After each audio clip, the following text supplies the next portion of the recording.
Hello बच्चों।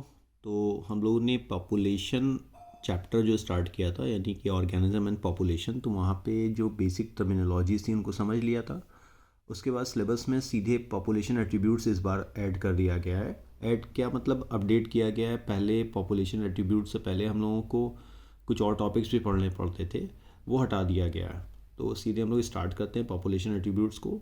तो population attributes का मतलब क्या होता है? पॉपुलेशन कैरेक्टरिस्टिक्स, कि अगर आप देखें इंडिविजुअल लेवल पे जो कैरेक्टरिस्टिक्स पाई जाती हैं वो पॉपुलेशन में नहीं पाई जाती हैं, और ये जो पॉपुलेशन में जो कैरेक्टरिस्टिक्स पाई जाती हैं वो किसी इंडिविजुअल में नहीं पाई जाती हैं, राइट। और पॉपुलेशन का फॉर्मेशन जो फॉर्मेशन हो रहा है वो किससे होता है? इंडिविजुअल के मिलने से होता है। किसी भी स्पीशीज़ के जो नंबर ऑफ इंडिविजुअल्स हैं वही पॉपुलेशन का फॉर्मेशन करते हैं। तो पॉपुलेशन के जो फीचर्स हैं, जैसे कि अगर यहाँ पे देखिए, an individual may have birth and death. ठीक, किसी इंडिविजुअल की बर्थ या डेथ हो सकती है, लेकिन पॉपुलेशन की बर्थ रेट या डेथ रेट होगी, है ना। किसी इंडिविजुअल की बर्थ या डेथ हो सकती है क्योंकि उसकी हम बर्थ रेट या डेथ रेट नहीं निकाल रहे हैं। वो एक ही बार डेथ करेगा, बार बार डेथ नहीं करेगा, एक ही बार बर्थ करेगा, बार बार बर्थ नहीं करेगा। लेकिन पॉपुलेशन में बहुत सारे इंडिविजुअल हैं, तब आपको वहाँ बर्थ रेट और डेथ रेट निकालना पड़ेगा। तो बर्थ रेट और डेथ रेट आपको किसका फीचर मिल रहा? पॉपुलेशन का। और ये फीचर नहीं पाया जा रहा है किसमें? इंडिविजुअल में। इंडिविजुअल में जो फीचर पाया जा रहा है बर्थ और डेथ, वो कहाँ नहीं पाया जा रहा है? पॉपुलेशन में, राइट। अब एग्जैक्टली बर्थ और डेथ रेट क्या है, इनको देख लेते हैं। In a population birth and death rates refers to per capita birth and death. तो एक पर्टिकुलर समय में किसी पर्टिकुलर एरिया में किसी स्पीशीज़ की कितनी बर्थ हो रही है और कितनी डेथ हो रही है, इसको कैसे हम एक्सप्रेस कर सकते हैं? The rate express are change in the numbers, या तो इंक्रीज करेगा या तो डिक्रीज करेगा with respect two numbers of the members of the population. की इनिशियल पॉपुलेशन क्या है और कितना इंक्रीज हो रहा है और कितना डिक्रीज हो रहा है, बर्थ या डेथ। जैसे एक कैलकुलेशन जो एनसीईआरटी में एग्जाम्पल के तौर पर दिया है उसको हम लोग समझते हैं। मैं थोड़ा सा इसे ऊपर कर लेता हूँ। दिया है, in a pond there were 20 lotus plant last year and through reproduction 8 new plants are added, total population is equal to 28। तो एक तालाब है जहाँ पर 20 लोटस प्लांट पाए जा रहे हैं, ठीक है, कमल के फूल। और ये जो पॉपुलेशन है ये लास्ट ईयर की बताई जा रही है, और फिर रिप्रोडक्शन से 8 न्यू प्लांट और ऐड हो रहे हैं। तो टोटल पॉपुलेशन यहाँ पे कितनी हो जा रही है? 28 हो जा रही है। इनिशियली 20 थी, एक साल में 8 और ना आए तो टोटल कितनी हो गई? 28। तो बर्थ रेट क्या होगी? बर्थ रेट को हम यहाँ कैसे निकालेंगे कि जो न्यू पॉपुलेशन आ रही है, जो ओल्ड पॉपुलेशन आपकी है, उसको डिवाइड कर देंगे तो हमारी यहाँ पर बर्थ रेट आ जाएगी। जैसे 8 तो न्यू आ गई और ओल्ड पॉपुलेशन कितनी है? 20। तो 8/20 हम डिवाइड कर देंगे तो 0.4 आ जाएगा। तो अब ये क्या हो जाएगा? 0.4 ऑफ स्प्रिंग पर लोटस पर ईयर, राइट। तो एग्जैक्टली मेजरमेंट नहीं आएगा, आप परसेंटेज में निकालेंगे, पॉइंट में निकल सकता है, कभी कभी एग्जैक्टली भी आ जाएगा। क्लियर है? तो ये कैलकुलेशन का एक सिंपल सा तरीका दिया हुआ है। इसी तरह से हम लोग डेथ रेट का भी कैलकुलेशन कर सकते हैं। दिया हुआ है, if 4 individuals in a laboratory population of 40 fruit flies, fruit fly मतलब drosophila, died during a specified time interval. ठीक है, एक हफ्ते में 4 इंडिविजुअल जो फ्रूट फ्लाई के हैं वो डाई करते हैं। टोटल पॉपुलेशन कितनी है? पहले 40। तो यहाँ पे डेथ रेट क्या हो जाएगा? तो अब यहाँ टाइम इंटरवल क्या दिया हुआ? वीक। यहाँ पे टाइम इंटरवल क्या दिया हुआ था? ईयर दिया हुआ था। तो ये ध्यान रखना है कि आपको एक पर्टिकुलर टाइम के अंदर लेना होगा, एक पर्टिकुलर एरिया में भी लेना होगा। जैसे डेथ रेट कैलकुलेशन उसी तरह से करेंगे जैसे बर्थ रेट किए थे, कि जो डाइड इंडिविजुअल हैं अपॉन ओरिजिनल पॉपुलेशन कितनी थी? 40 थी ओल्ड पॉपुलेशन। तो आप जब डिवाइड करेंगे तो ये आ जाएगी value 0.1 individuals fruit life per week. ठीक है, तो इस तरह से बर्थ रेट और डेथ रेट का कैलकुलेशन किया जाता है। दूसरा एट्रीब्यूट देखते हैं, सेक्स रेशियो। तो कोई इंडिविजुअल मेल या फीमेल हो सकता है, लेकिन पॉपुलेशन में हमको सेक्स रेशियो निकालना पड़ेगा कि कितने परसेंटेज मेल हैं या कितने परसेंटेज फीमेल हैं। फॉर एग्जांपल किसी पॉपुलेशन में फीमेल का परसेंटेज 60% हो सकता है और मेल का परसेंटेज 40% हो सकता है। तो पॉपुलेशन में अगर मेल और फीमेल का जो रेशियो अगर ऑलमोस्ट इक्वल चल रहा है तो उस पॉपुलेशन को हम लोग स्टेबल कहते हैं। जैसे इंडिया में अगर आप देखें तो हरियाणा वाला जो रीजन है वहाँ पे बहुत ज़्यादा डिफरेंसेस आपको मिलेगा, 6 डिफरेंसेस, कि फ़ीमेल का वहाँ पे पॉपुलेशन काफ़ी कम है और मेल का पॉपुलेशन वहाँ पर काफ़ी ज़्यादा है। तो इससे हम रेशियो निकाल सकते हैं कि सेक्स रेशियो क्या है। इवन क्लास के अंदर आप पढ़ रहे हैं तो वहाँ देखेंगे कितने मेल स्टूडेंट हैं, कितने फीमेल स्टूडेंट हैं, तो वहाँ से भी हम कैलकुलेट कर सकते हैं, वहाँ से भी हम निकाल सकते हैं कि सेक्स रेशियो क्या है किसी पॉपुलेशन के अंदर। नेक्स्ट टॉपिक हमारा है एज पिरामिड। तो एज पिरामिड किस तरह से बनता है और इसमें एग्जैक्टली हम लोग क्या चीज़ें शो करते हैं। तो जो एज ग्रुप होता है किसी पॉपुलेशन में उसको हम लोग रिप्रेजेंट करते हैं। अब ऐसे नहीं रिप्रेजेंट करेंगे कि child stage, adulthood stage, old stage, teenager stage, इस तरह से नहीं निकालते हैं। देखिए पॉपुलेशन यहाँ पर सिर्फ ह्यूमन की ही बात नहीं करते हैं हम लोग, ठीक है, हम ऑर्गेनिज्म वाइज चाहते हैं। तो किसी पॉपुलेशन में एक पर्टिकुलर टाइम में 3 तरह का इंडिविजुअल्स मिल सकते हैं आपको, यानी 3 तरह के एज ग्रुप पैटर्न आपको मिलेगा। एक होगा प्री रिप्रोडक्टिव एज, दूसरा होगा रिप्रोडक्टिव एज ग्रुप और तीसरा होगा post reproductive age group. Pre reproductive age group अगर जैसे ह्यूमंस के केस में देखें तो जब तक ह्यूमन सेक्सुअली मैच्योर नहीं हो रहे हैं, या प्लांट में देखें जब तक वहाँ फ्लावरिंग नहीं हो रही है, तो वो एज जो होगी प्री रिप्रोडक्टिव एज ग्रुप की होगी। जैसे ही फ्लावरिंग हो गई प्लांट में या ह्यूमन में प्यूबर्टी वाली स्टेज जैसे ही आ गई तो वो किस ग्रुप में चले जाएंगे, रिप्रोडक्टिव एज ग्रुप में चले जाएंगे। और जब तक वो गैमेट प्रोड्यूस कर सकते हैं, रिप्रोड्यूस कर सकते हैं, तब तक ये ग्रुप चलेगा। उसके बाद जैसे जैसे डिक्लाइनिंग स्टार्ट होगी आ जाएगा कौन सा, पोस्ट रिप्रोडक्टिव एज ग्रुप, यानी कि अब गैमेट का फॉर्मेशन नहीं होगा। ह्यूमन के केस में आपने पढ़ा होगा फीमेल में 45 to 50 ईयर्स पे मेंस्ट्रुअल साइकिल जो होती है वो स्टॉप कर जाती है, धीरे धीरे सीज करना स्टार्ट कर जाती है। तो फीमेल अब गैमेट प्रोड्यूस नहीं कर सकती, हालांकि मेल में ये कॉन्टिन्यूस प्रोसेस होता है कि वो स्पर्म फॉर्मेशन करता रहता है, राइट। तो हम लोग 3 ग्रुप में डिवाइड करेंगे। प्री रिप्रोडक्टिव एज ग्रुप मतलब सेक्सुअली मैच्योर नहीं है अभी, reproductive age group sexually mature हो चुके हैं, गैमेट रिलीज हो सकता है, फर्टिलाइजेशन हो रहा है, और पोस्ट रिप्रोडक्टिव एज ग्रुप जहाँ पे गैमेट प्रोड्यूस नहीं हो रहा है और प्रेगनेंसी नहीं हो सकती है, राइट। तो अगर इसको ग्राफिकल फॉर्म में लेके आए या प्लॉट करें हम लोग तो हमको क्या मिलेगा, 3 तरह के एज पिरामिड मिल जाते हैं।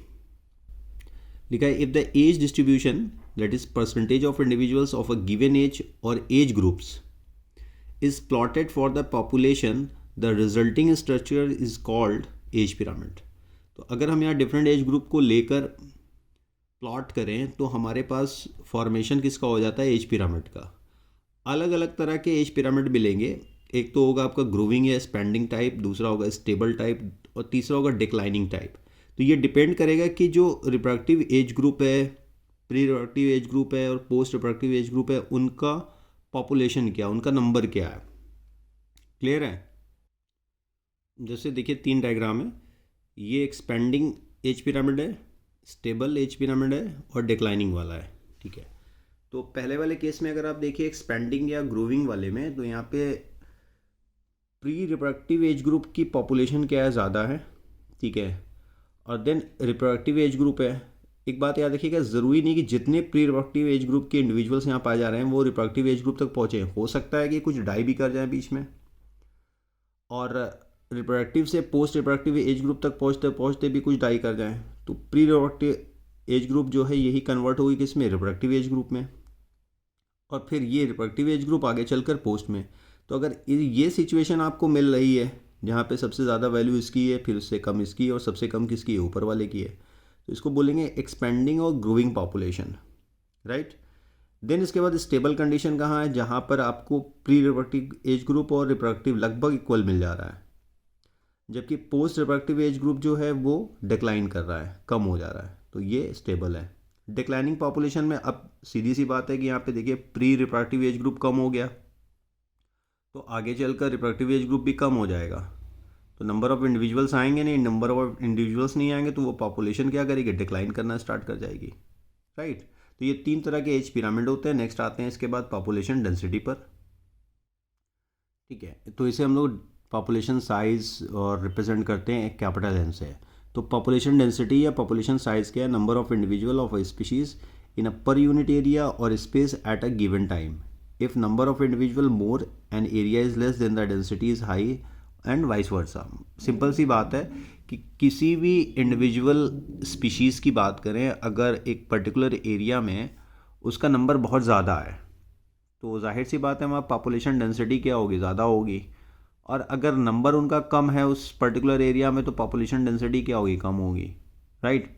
जैसे अगर हम इंडिया में ही देखें तो जो हमारा रेगिस्तान का एरिया, डेजर्ट वाला एरिया है, वहाँ पे जो इन्वायरमेंटल कंडीशन है वो इतनी फेवरेबल नहीं है कि वहाँ पे different type of living beings survive कर सकें। तो वहाँ पे पॉपुलेशन डेंसिटी क्या होगी, कम होगी। दूर दूर तक वहाँ पर क्या है, रेगिस्तान, रेत भरी हुई बालू दूर दूर तक आपको दिखेगा। तो वहाँ पर बहुत हार्श कंडीशन है, लिविंग बींग का सर्वाइवल बहुत मुश्किल है। इस वजह से वहाँ पॉपुलेशन डेंसिटी क्या है, बहुत कम है। लेकिन अगर आप प्लेन एरिया में आ जाइए, ठीक है, मतलब यूपी में देखिए, बिहार में देखिए, महाराष्ट्र में देखिए, तो यहाँ पर आपको पॉपुलेशन डेंसिटी काफ़ी ज़्यादा मिलेगी। यानी स्पेस कम है, पॉपुलेशन काफ़ी ज़्यादा है, तो डेंसिटी ज़्यादा हो जाएगी। तो दुनिया में ज़रूरी नहीं कि हर एरिया पे आपको बहुत ज़्यादा पॉपुलेशन ऑर्गेनिज्म की मिल जाए। आप अंटार्कटिक वाले रीजन में जाइए, आर्कटिक वाले रीजन में देख लीजिए, वहाँ पे पॉपुलेशन डेंसिटी कम मिलेगी, राइट। तो किसी पर्टिकुलर समय में जैसे दिया है, Siberian crane at cranes at Bharatpur wetland in any year, इनकी पॉपुलेशन कम होगी। वहीं अगर क्लाइमेडोमोनास जो कि एक एल्गी है, एक पॉन्ड में देखें तो उसकी पॉपुलेशन डेंसिटी ज़्यादा भी होगी। तो ये डिपेंड करता है कि क्लाइमेटिक कंडीशन कैसी है, स्पेस कितना है। स्पेस ज़्यादा है, ठीक है, स्पेस ज़्यादा है और पॉपुलेशन कम है तो डेंसिटी कम हो जाएगी। स्पेस लिमिटेड है और पॉपुलेशन ज़्यादा है तो डेंसिटी क्या हो जाएगी, बढ़ जाएगी। नेक्स्ट टॉपिक आता है पॉपुलेशन ग्रोथ। तो the size of population changing depending on various factor including food availability, predation, pressure, adverse climatic condition etcetera. तो जो पॉपुलेशन ग्रोथ है, यानी पॉपुलेशन साइज़ का जो इंक्रीमेंट हो रहा है, वो डिपेंड किस पे करेगा, फिर से उसी पर कि जो रिसोर्सेज हैं वो कितने हैं, फूड कितना अवेलेबल है। फूड और अवेलेबिलिटी के बीच में कॉमा लगाने की कोई ज़रूरत नहीं है। प्रिडिशन, प्रेशर कितना है, एडवर्स क्लाइमेटिक कंडीशन कितनी है। अगर सब कुछ फेवरेबल मिल रहा है, ऑप्टिमम अगर मिल रहा है, तो पॉपुलेशन क्या होगा, तेज़ी से ग्रोथ करेगा। There are 4 basic processes which affect the population growth. तो पॉपुलेशन की ग्रोथ, इवन पॉपुलेशन डेंसिटी जो है, उसकी जो साइज़ है, उसमें जो वेरिएशन है, वो किस पे डिपेंड करेगा। पहला दिया हुआ है नेटिलिटी। नेटिलिटी मतलब बर्थ की बात हो रही है कि अगर लिविंग ऑर्गेनिज्म उस एरिया में तेज़ी से बढ़ रहे हैं, बर्थ हो रही है, तो पॉपुलेशन की साइज़ क्या होगी, इंक्रीज़ करेगी, पॉपुलेशन ग्रोथ करेगी, तो डेंसिटी भी बढ़ जाएगी। अगर मॉर्टेलिटी बहुत ज़्यादा वहाँ पर हो रही, डेथ हो रही है, तो पॉपुलेशन की साइज़ क्या होगी, कम हो जाएगी। इसी तरह से इमिग्रेशन है और इमाइग्रेशन है। तो इमिग्रेशन क्या होता है, इन्हें population some individuals move outside for food, shelter etcetera. तो किसी एरिया से कुछ पर्टिकुलर इंडिविजुअल्स मूव करते हैं और किसी और एरिया में जाते हैं for the purpose of food, shelter, breeding purpose etcetera. और इमिग्रेशन क्या होता है, इन्हें population individuals come from outside. तो जिस एरिया से पॉपुलेशन निकल रही है वहाँ पर क्या हो रहा है, इमिग्रेशन। और जिस एरिया में पॉपुलेशन एंटर कर रही है वहाँ पर क्या हो रहा है, इमिग्रेशन हो रहा है। ठीक है, देखिए 2 चीज़ें हैं, पूरी पॉपुलेशन भी माइग्रेट कर सकती है, इंडिविजुअल ऑफ पॉपुलेशन माइग्रेट करेंगे। सपोज कोई इंडिया से मूव कर रहा है कनाडा स्टडी के लिए, तो कनाडा की पॉपुलेशन क्या होगी, इंक्रीज़ करेगी, और वहाँ पर हुआ क्या, इमिग्रेशन हुआ। और इंडिया से जो इंडिविजुअल मूव किया वो क्या कर रहा है, ई माइग्रेट कर रहा है। इमिग्रेट कहाँ कर रहा है, कनाडा में। ई माइग्रेट कहाँ से कर रहा है, इंडिया से। तो इंडिया में क्या हो रहा है, पॉपुलेशन डेंसिटी या पॉपुलेशन ग्रोथ जो हो रही है एक तरह से वो कम हो रही है ना। हालांकि इमिग्रेशन और ई माइग्रेशन कंडीशनल है ना, ये कंडीशनल है। हर साल लाखों बच्चे बाहर पढ़ने जाते हैं, और ऐसा नहीं है कि बाहर से इंडिया में बच्चे नहीं आते हैं पढ़ने के लिए। बहुत फॉरेन स्टूडेंट्स आते हैं इंडिया में पढ़ने के लिए। तो यहाँ पे जो यूनिवर्सिटी में स्टूडेंट्स की पॉपुलेशन है वो बढ़ेगी। ये एक ग्राफिकल दिया हुआ है एनसीईआरटी में कि ये पॉपुलेशन साइज़ है, यानी पॉपुलेशन डेंसिटी, जिसको हम लोग एन से नॉर्मली शो करते हैं। और इमिग्रेशन से क्या होगा, डेंसिटी इंक्रीज़ करेगी, प्लस का साइन है। इमाइग्रेशन से क्या होगा, कम होगी, ठीक है, माइनस का साइन है। नेटिलिटी यानी बर्थ से बढ़ेगी, और मोर्टिलिटी यानी कि डेथ से कम हो जाएगी। एक फार्मूला दिया हुआ है NT+1 equal to NT plus birth और इमिग्रेशन, डेथ एंड इमाइग्रेशन। तो इन दोनों वैल्यू को माइनस कर देंगे तो हमारे पास फाइनल पॉपुलेशन डेंसिटी एक पर्टिकुलर समय के अंदर निकल जाएगी। नेक्स्ट टॉपिक है ग्रोथ मॉडल। देखिए थोड़ा जल्दी जल्दी चल रहे हैं, एक्चुअली इस वीडियो को बनाने का मकसद ये होता है कि आप इससे एक प्रॉपर नोट्स बना लें और उसको समझ लें। इसको समझने के लिए आपको हमेशा याद रखिएगा कि थोड़ा सा NCERT पढ़ लीजिए। NCERT पढ़ने से फ़ायदा होगा कि आपको ये कंटेंट जो दिया हुआ है, जिसको मैं थोड़ा जल्दी जल्दी समझा रहा हूँ, आपको समझ में आने लगेगा, राइट।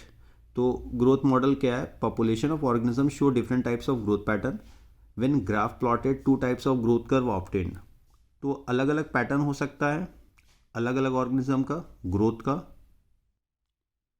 तो एक तो आपको पढ़ना है यहाँ पे एक्सपोनेंशियल ग्रोथ मॉडल, और दूसरा पढ़ना है लॉजिस्टिक। एक्सपोनेंशियल ग्रोथ मॉडल कब मिलता है, ग्रोथ कर्व कब मिलेगी? जब रिसोर्सेज अनलिमिटेड हो, चाहे वो फूड हो या शेल्टर हो, ये अनलिमिटेड हो, तो कोई भी पॉपुलेशन एक्सपोनेंशियल या जियोमेट्रिक फैशन में ग्रोथ करेगी और जे शेप्ड ग्रोथ कर्व का फॉर्मेशन करेगी। हालांकि एक इम्पॉर्टेंट पॉइंट है कि इस तरह का जो ग्रोथ पैटर्न है बहुत रेयरली मिलता है ना। वजह क्या है? क्योंकि हमारा जो अर्थ है उस पर हर रिसोर्स लिमिटेड है, अनलिमिटेड नहीं है, और एक ही रिसोर्स को एक से ज़्यादा ऑर्गेनिज्म यूज़ कर सकते हैं। तो कंपटीशन भी वहाँ पर है, जो अभी हम लोग पॉपुलेशन इंटरेक्शन वाले टॉपिक में आगे के वीडियोस में पढ़ेंगे।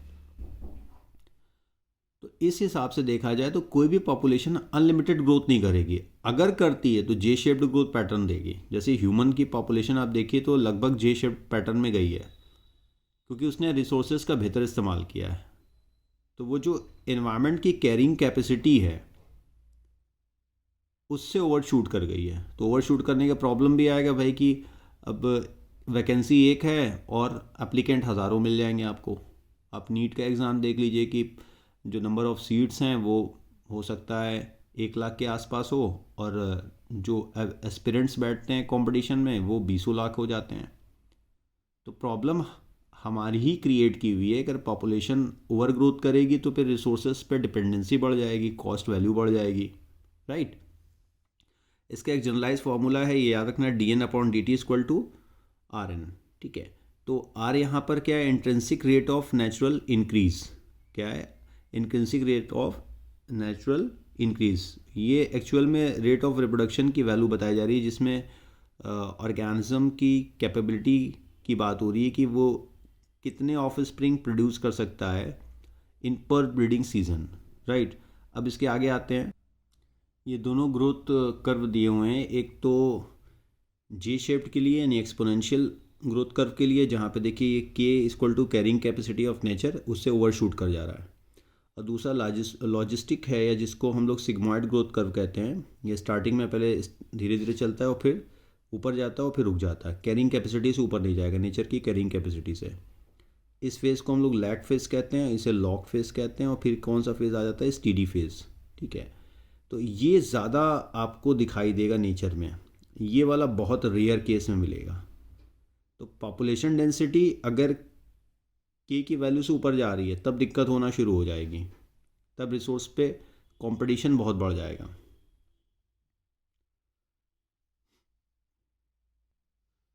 तो ये लॉजिस्टिक ग्रोथ कर्व है, या जिसको हम लोग वर्ल्ड पर logistic growth sigmoid growth curve भी कहते हैं, कि अगर नॉर्मली देखा जाए नेचर में तो रिसोर्सेज क्या है? लिमिटेड हैं, जो सपोर्ट करते हैं सर्टेन नंबर ऑफ इंडिविजुअल्स को ऑफ अ पॉपुलेशन। अगर उससे ज़्यादा होता है तो ग्रोथ पॉसिबल नहीं होगी, क्योंकि जो के की वैल्यू है वो लिमिटेड है। के इक्वल टू कैरिंग कैपेसिटी है नेचर की। अगर इसके ऊपर पॉपुलेशन जाएगी फिर प्रॉब्लम होना स्टार्ट होगी। तो हमेशा के की वैल्यू से नीचे ही पॉपुलेशन की ग्रोथ रहती है, पॉपुलेशन साइज बढ़ेगी ही नहीं। इसके लिए जो फॉर्मूला है dN/dt equal to RN in with in the bracket K-N/K। K equal to carrying capacity यहाँ पर है उस पर्टिकुलर नेचर की या उस हैबिटेट की। अब इसके बाद हमारा नेक्स्ट टॉपिक आ जाता है लाइफ हिस्ट्री वेरिएशन। तो लाइफ हिस्ट्री वेरिएशन क्या है? अगर ऑर्गेनिजम्स को हम लोग देखें तो सबका लाइफ स्पैन पैटर्न अलग अलग है भाई। कुछ पॉपुलेशन के इंडिविजुअल्स अगर हम देखें तो उनका लाइफ स्पैन शॉर्ट हो सकता है, कुछ का लॉन्ग हो सकता है, कुछ एकदम अनयूजुअल बिहेवियर शो करते हैं। जैसे आप बैम्बू प्लांट में पढ़ेंगे तो वो 50 से 100 साल में एक बार फ्लावरिंग करता है। इसी तरह से एक प्लांट है नीला कुरंजी जो कि इंडिया के साउदर्न रीजन में पाया जाता है, कर्नाटका केरला में। वो 12 साल में एक बार फ्लावरिंग करता है। तो यहाँ लाइफ हिस्ट्री वेरिएशन एकदम अलग अलग आपको मिलेगा। जैसे under a particular set of selection pressure, जो सिलेक्शन प्रेशर चल रहा है, different type of organism evolved towards the most efficient reproductive strategy. Some organisms breed only once in their lifetime. For example, Pacific salmon, fish, bamboo plant. ये अपने जीवन में केवल एक ही बार सेक्सुअली रिप्रोड्यूस करते हैं. While others breeds many times during their lifetime. Most birds and the mammals. कुछ ऐसे हैं जो प्रोड्यूस करते हैं large number of small size of spring. जैसे ओइस्टर्स में देखें, पेलाजिक फिशेस में आप देखें तो ये स्मॉल साइज़ के large number of spring produce करेंगे। वहीं दूसरी तरफ अगर देखें, while others produce small number of large size of spring, large size के ऑफ स्प्रिंग बनाएंगे लेकिन स्मॉल नंबर बनाएंगे, जैसे बर्ड्स और मैमल्स। तो यही लाइफ हिस्ट्री वेरिएशन है कि कुछ केस में आपको क्या दिख रहा है, बहुत ज़्यादा ऑर्गेनिज्म प्रोड्यूस हो रहे हैं, ब्रीडिंग बहुत ज़्यादा हो रही है लेकिन स्मॉल साइज़ के इंडिविजुअल बन रहे हैं। दूसरी तरफ ब्रीडिंग कम हो रही है लेकिन लार्ज साइज़ के एनिमल मिल रहे हैं। तो इकोलॉजिस्ट सजेस्ट करते हैं कि जो डिफरेंट लाइफ हिस्ट्री ट्रेड्स हैं, ठीक है, जो डिफरेंट लाइफ हिस्ट्री ट्रेड्स हैं ये इवॉल्व हुए हैं in relation to the pressure impose by the abiotic and biotic component where they live. तो जहाँ पर कोई इंडिविजुअल पाए जा रहे हैं उनके चारों तरफ किस तरह के लिविंग बीइंग पाए जा रहे हैं और किस तरह का एबायोटिक प्रेशर उन पर है। एनसीईआरटी में कंसंट्रेंट वर्ड यूज़ हुआ है जिसका मतलब प्रेशर होता है, ठीक है। तो नेचर किसी भी ऑर्गेनिज्म को या किसी पर्टिकुलर पॉपुलेशन को अनलिमिटेड रिसोर्स सप्लाई नहीं करती है। अगर अनलिमिटेड रिसोर्स का सप्लाई करे उसे तो वो बहुत तेज़ी से ग्रोथ करेगी, तो उसका लाइफ हिस्ट्री वेरिएशन अलग मिल जाएगा आपको। हालांकि ऐसा होता नहीं है। तो लाइफ हिस्ट्री वेरिएशन अलग अलग होगा, अलग अलग इंडिविजुअल्स के लिए, अलग अलग ऑर्गेनिज्म के लिए। तो पॉपुलेशन एट्रीब्यूट्स आज यहीं पर हम लोग ओवर करते हैं। नेक्स्ट क्लास में नीचे लिखा हुआ है पॉपुलेशन इंटरैक्शन। नेक्स्ट क्लास में क्या, नेक्स्ट वीडियो में मैं इसे कवर करूँगा। तो 3 वीडियो में हम लोगों के कवर हो जाएगा ये वाला चैप्टर, ऑर्गेनिज्म एंड पॉपुलेशन वाला। और पॉपुलेशन ऑर्गेनिज्म वाले चैप्टर की जो टर्मिनोलॉजीज थी स्टार्टिंग में वो पहले ही हम लोगों ने पढ़ लिया है, अपलोड भी मैंने कर दिया है, आप देख लीजिएगा। और फिर भी आपको कोई डाउट है, कुछ पूछना है तो आप मुझे कमेंट कीजिएगा। कुछ आपको लगता है कि और अपडेट करना चाहिए तो उसके लिए भी आप हमको बता सकते हैं। हम लोग कोशिश करेंगे कि कंटेंट में अपलोड करें, ठीक है। एक बार ये पूरा रिटन सिलेबस हमारा कवर हो जाए तो फिर उसके बाद हम लोग न्यू टॉपिक को भी देखेंगे। प्रॉपर जो डिजिटल नोट्स हैं उनको भी अपलोड करने की कोशिश कर रहे हैं हम लोग। थोड़ा सा टाइम लग रहा है क्योंकि सारे कंटेंट अभी डिज़ाइन नहीं है। जितना जल्दी डिज़ाइंड हो जाएंगे सबको अपलोड कर दिया जाएगा। और हर चैप्टर के शॉर्ट नोट्स तो पहले से ही पड़े हुए हैं, आप देख सकते हैं वहाँ पर जाके प्लेलिस्ट में कि आपको कोई इससे पर्टिकुलर पॉइंट पढ़ना है आप वहाँ से उठा के देख लो, राइट। आपको पूरा डिटेल पढ़ना उसके लिए अब वीडियो अपलोड किए जा रहे हैं। तो हम लोग मिलते हैं फिर नेक्स्ट क्लास में। तब तक के लिए आप लोग का शुक्रिया, थैंक यू।